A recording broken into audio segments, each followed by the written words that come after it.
Going to listen to a telephone conversation between a caller and a call centre operator.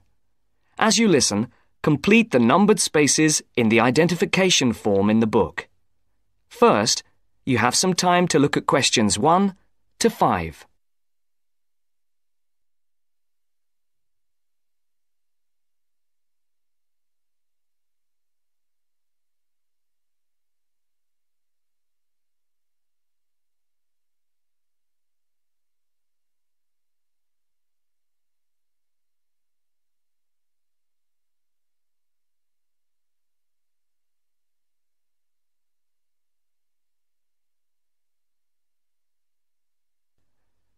You should answer the questions as you listen, because you will not hear the recording a second time.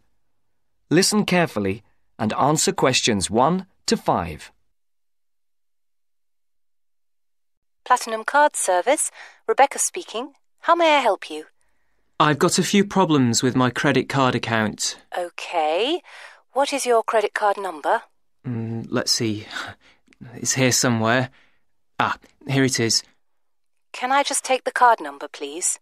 Yes, it's 6992 6992 3443 3443 1147 1147 8921. 8921. Right. Can I just check that? 6992 3443 1147 8921. That's it. And your name? Carlos da Silva. I just need to check a few details for identification and security, if you'll bear with me. That's okay. And what's your postcode? SE1 8PB. SE1 8PB. That's it. Vauxhall Close, London? Yes, that's right. And the house number? 43.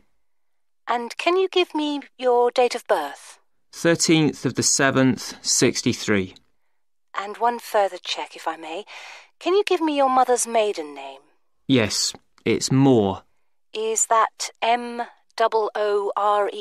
Yes, that's it. Before the caller and operator continue their telephone conversation, look at questions 6 to 10.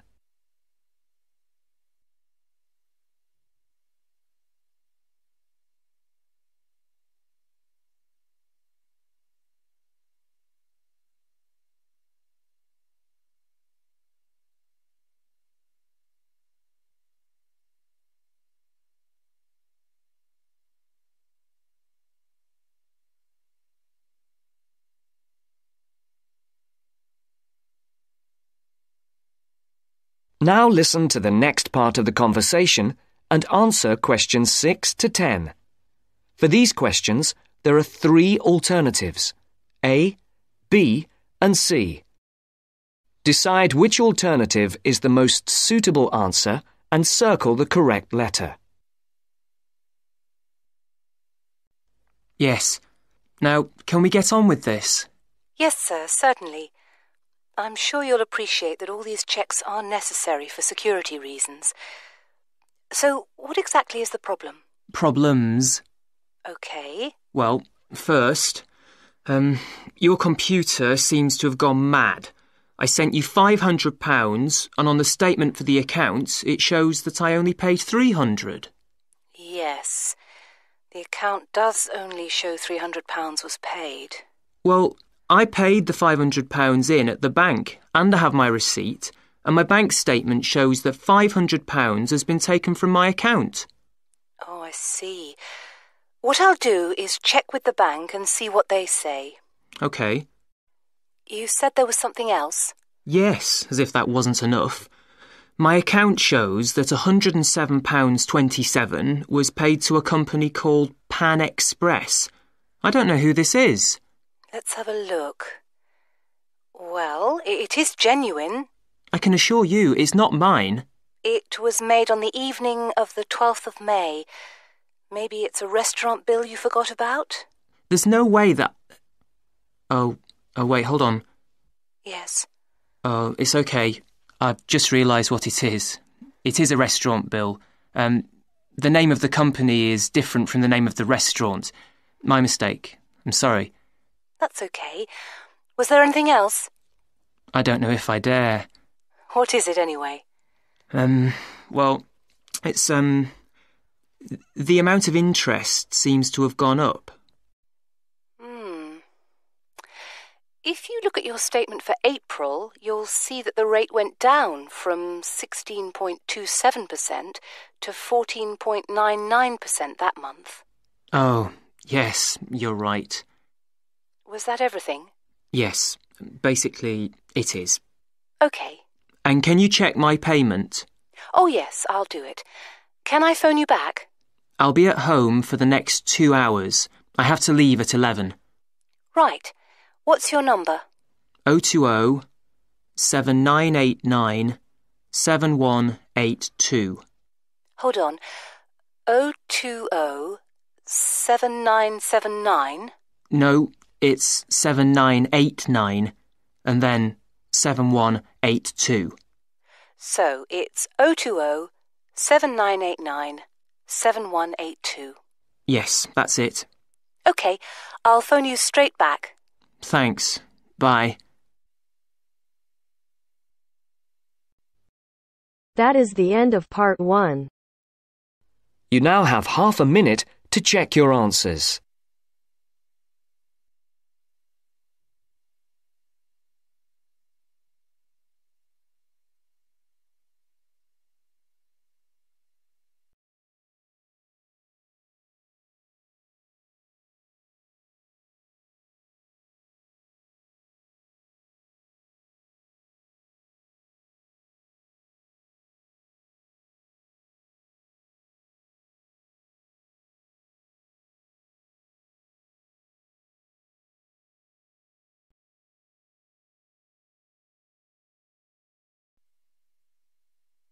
Now turns to part 2. Part 2.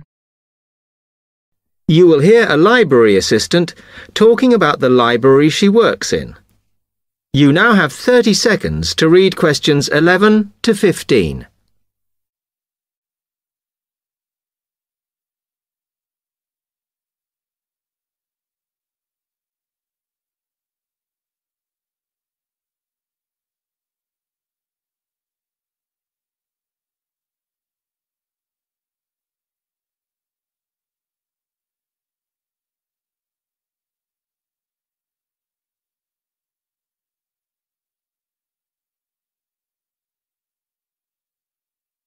Hi, can I help you? Yes. I wanted to join the library. Okay. First of all, let me show you round the library and explain a few things for you. Okay, now we're here at the main entrance. You can see the reception, which is where you bring back and take out books.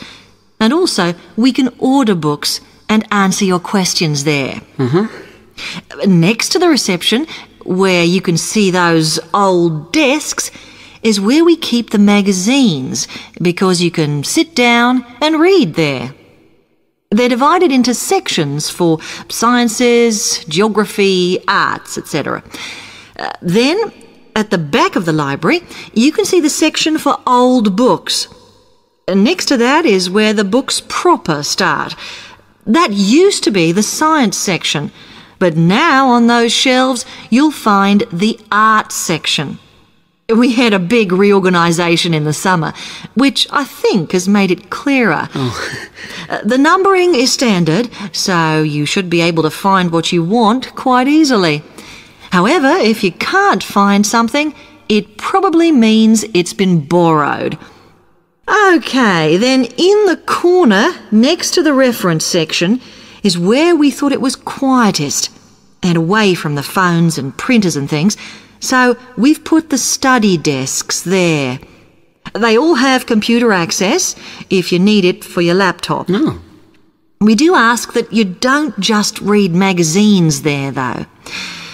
Okay, then there's the reference section, where you can look up the files. Then, as we come back to the main entrance, is the next section, where we used to have the languages. It got very busy and noisy, so when we moved everything round, we decided to put the law books here. Also, because it's a smaller section, it fits quite well here. OK then, we're back at the main entrance. Over there, by reception, there's a door that goes to the extension. And we have further sections, such as languages and study desks through there. So you could have a look round when we've finished. Then, just between reception and the door here, is where we decided to put the computers. But the computer magazines are in the magazine section, as we found too many went missing here. OK, is that everything? You now have 30 seconds to read questions 16 to 20.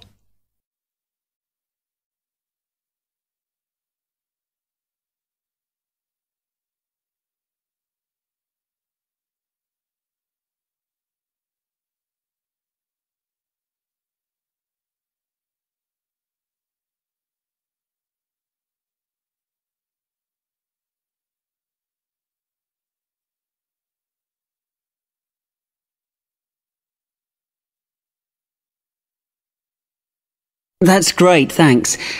Can you just tell me a bit about borrowing and the rules and whatever? Of course.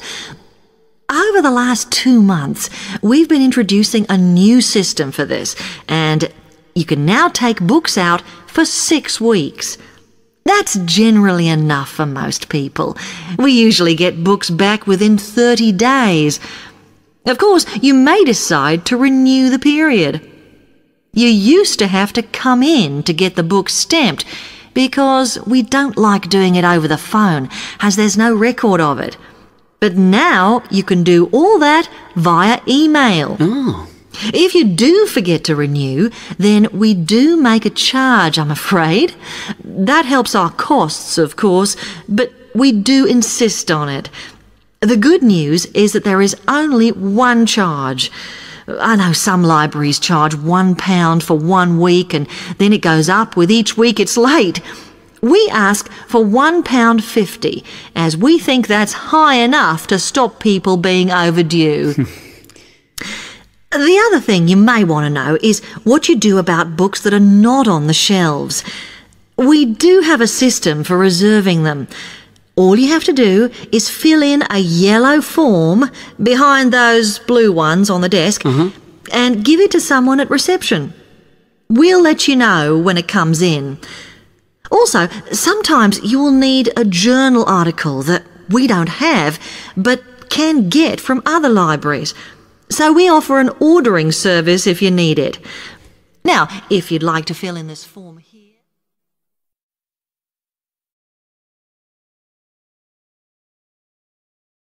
That is the end of part 2. You now have half a minute to check your answers.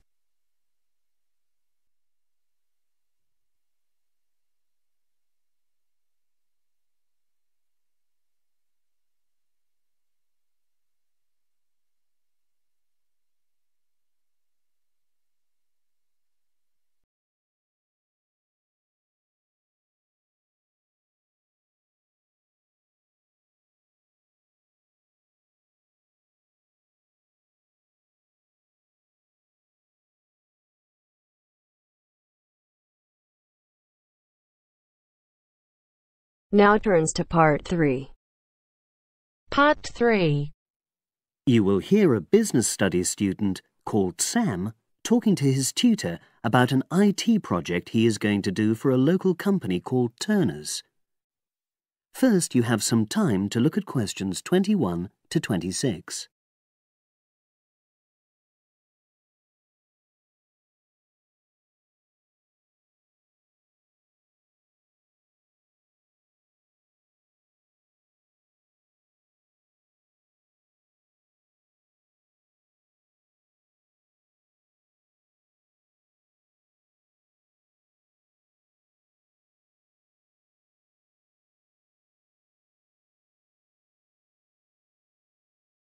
Now listen and answer questions 21 to 26.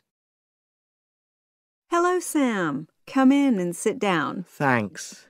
You're here to discuss your company-based IT project, aren't you? Yes, I've been to see the manager and he's given me a lot of ideas about projects that the company would find useful, but I wanted to ask your opinion about them before I choose one. Yes, that's fine. Now, this company's called Turner's, isn't it? That's right. It's a small engineering company. They make machine components for trade use.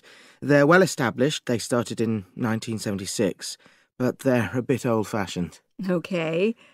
And what kind of projects did Turner's suggest you could do for the company? Well, they want some improvements made to their customer database.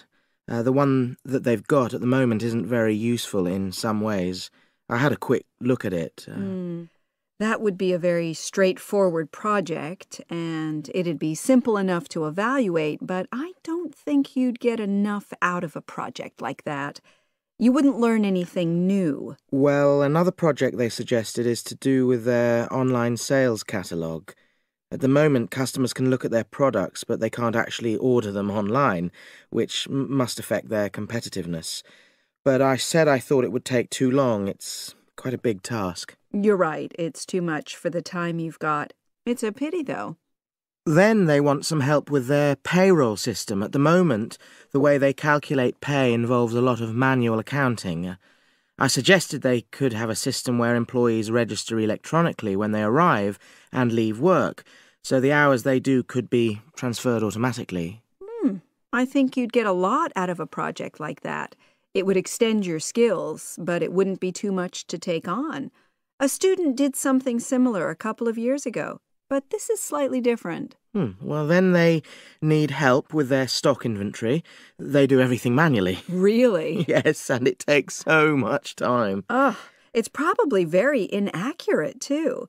An electronic inventory would probably be the biggest single benefit for the company. I'm surprised they haven't had it done before. I know. Then they wanted to improve their internal security.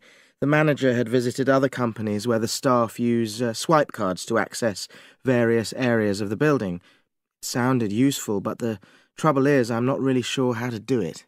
Well, I think you're right in that assessment. At the moment, it's probably a bit beyond your level of knowledge. Is that all? Just one more. Customer service. They want to be able to collect feedback from their customers in a more systematic way. At the moment, it's a bit of a mess, and they probably lose business as a result. Would that involve you going to see customers at their own premises? Because in that case, you might have to do a fair amount of traveling, and that would incur expenses that haven't been agreed with these companies. I never thought of that. Well, it might not be a problem, but it's something that needs clarifying. Well, I hope that's been helpful in narrowing down the options. Yes, it has, thanks. I'll be able to make a decision now. But while I'm here, can I talk to you about coursework? Sure. Now you have some time to look at questions 27 to 30.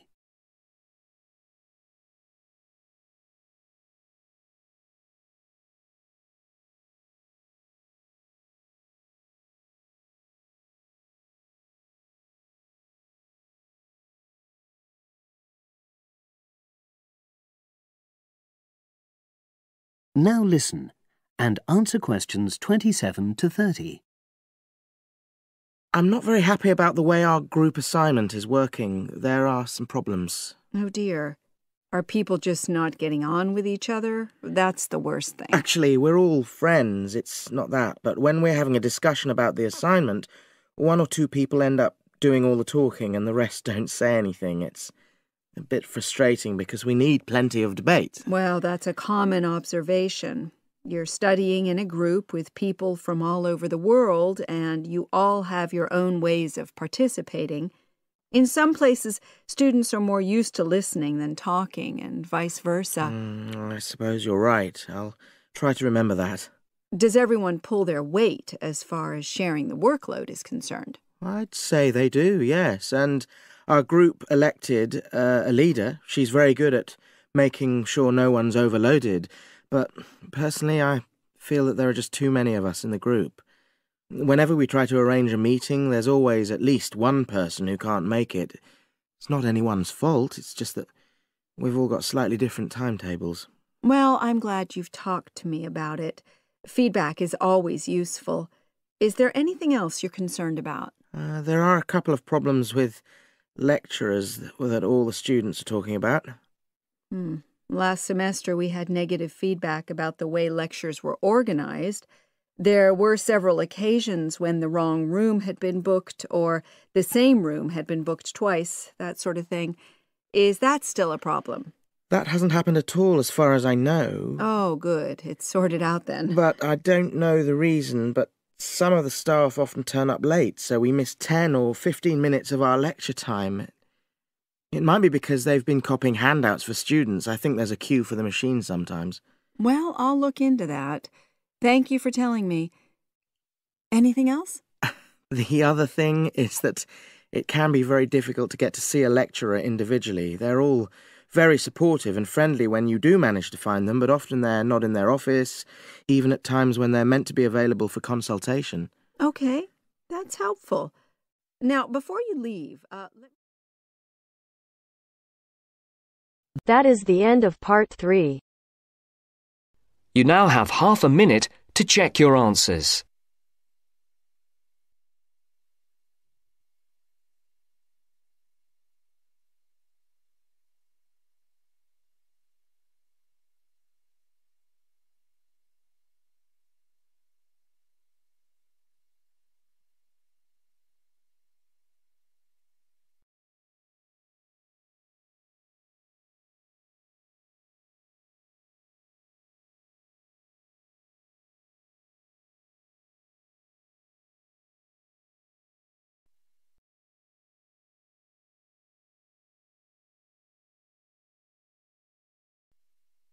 Now turns to part 4. Part 4. In this section, you'll hear an interview on IQ tests. First, you have some time to look at questions 31 to 40.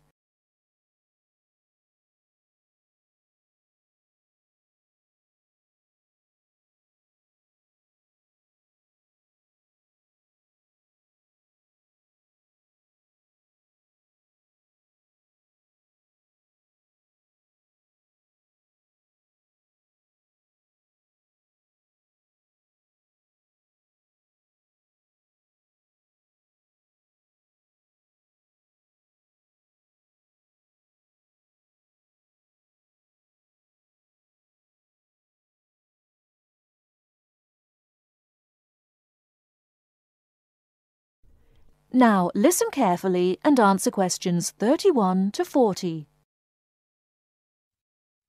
Mrs. Kellerman, a specialist in child psychology, is interviewed by Bridget. Mrs. Kellerman, why is it that some children perform much better than others at school? Obviously, it can't be denied that certain children are brighter than others, but it's not as simple as that. A lot of emphasis is placed on intelligence measured by tests, so-called IQ tests, which only measure certain types of intelligence, such as basically linguistic and numerical skills, or reading and mathematics to put it plainly, which is unfortunate because some children are bound to suffer. A good example was a friend of mine's son who was kept out of the top class at school because of his average IQ. That's around 100. His father, though he had no idea his son was going to be an architect, always said he was a clever child. Apparently, he was able to picture things in his mind and draw accurately at a very early age. The point is that his university life might not have been so difficult if his ability had been recognized sooner. What you're saying, then, is that some children have abilities that are not easy to measure, that aren't appreciated by many schools. Precisely. And if these schools are not spotted sufficiently early, they cannot be developed. That's why, in my view, there are so many unhappy adults in the world. They are not doing the things they are best at. What are those other kinds of intelligence? How can we recognize them in our children? Well, take musical talent. Many children never get the chance to learn to play an instrument, but while they might not become great artists or composers, they may get a lot of pleasure and satisfaction. Musically gifted children are fascinated by all kinds of sounds, car horns, animal noises, and so on, and they can easily recognize tunes and sing them in key. How can a parent encourage them? Sing to them and teach them new songs. Buy a piano or even a cheap instrument such as a recorder. If you can afford it, send them to music lessons as soon as possible. Play recordings of different instruments to them. What about a child who is good at sport? Could that be described as a form of intelligence? Most certainly. We psychologists call it motor or bodily intelligence. These children move gracefully and handle objects skillfully. A child who finds it easy to take things apart and use various tools may well become an engineer with the right encouragement. We should give them models to make and take them to science museums. However, unless these children are also good with words and numbers, they will probably not do well in school examinations. Is there anything a parent can do to help in this case? Yes, it may be worth spending money on private lessons, but, hardly anyone is good at everything. In my opinion, a child should be judged on his individual talents. After all, being happy in life is putting your skills to good use, no matter what they are. That is the end of part 4.